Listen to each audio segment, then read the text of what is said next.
Yahya Holil Stakuf resmi terpilih menjadi Ketua Umum PBNU 2021 sampai 2026 dalam Muktamar NU ke-34 di Lampung, mengalahkan petahana Said Akil Siroj.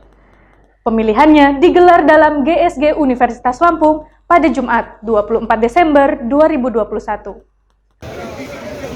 Perhitungan suaranya digelar terbuka dan disiarkan secara virtual. Dia resmi menjadi Ketum PBNU setelah menang di 2 tahapan perhitungan suara. Di tahap pemilihan bacalon ketum, Yahya Stakuf unggul dengan suara sebanyak 327. Perolehan suara Yahya Stakuf juga unggul cukup telak di tahap pemilihan Caketum PBNU. Yahya Stakuf meraih suara 337, sementara Said Akil 210 suara. Zanuba Arifah Kafsoh atau yang dikenal dengan Yeni Wahid, anak dari tokoh NU sekaligus Presiden keempat Indonesia pun mempunyai harapan untuk memimpin NU yang baru terpilih. Dia ingin memimpin NU terpilih bertumpu pada kepentingan umat. Yeni Wahid menjelaskan pada Kamis 23 Desember 2021 di UIN Raden Intan.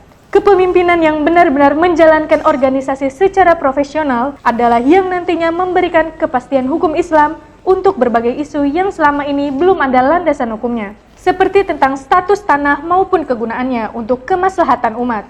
Dia menanyakan tentang hak negara untuk mengambil izin konsesi tanah yang ditelantarkan oleh pemilik persetujuan.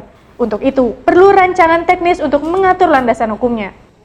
Ada beberapa isu yang dibahas. Yang pertama tentang tentang status tanah.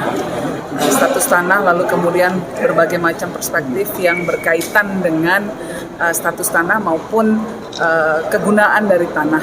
Dalam hal ini berbagai macam prinsip Islam yang mengatur tentang tanah itu dieksplorasi, misalnya baik prinsip kepemilikan tanah, lalu prinsip keadilan, ya, dan juga prinsip bahwa tanah itu harusnya bisa membawa maslahah bagi masyarakat.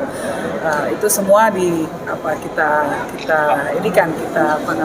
eksplorasi.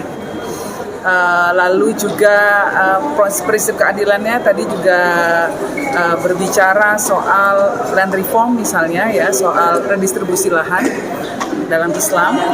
Jadi apakah negara punya hak untuk mengambil izin konsesi atas sebuah tanah apabila tanah itu ditelantarkan oleh pemilik konsesi. Jadi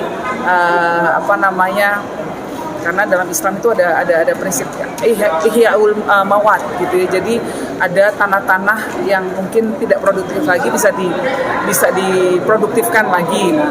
Nah, bagaimana ini secara teknisnya harus diatur, lalu kemudian apa yang harus dipenuhi, ada syarat-syaratnya seperti apa nih misalnya. Dari Bandar Lampung, Sri, Kupas TV melaporkan.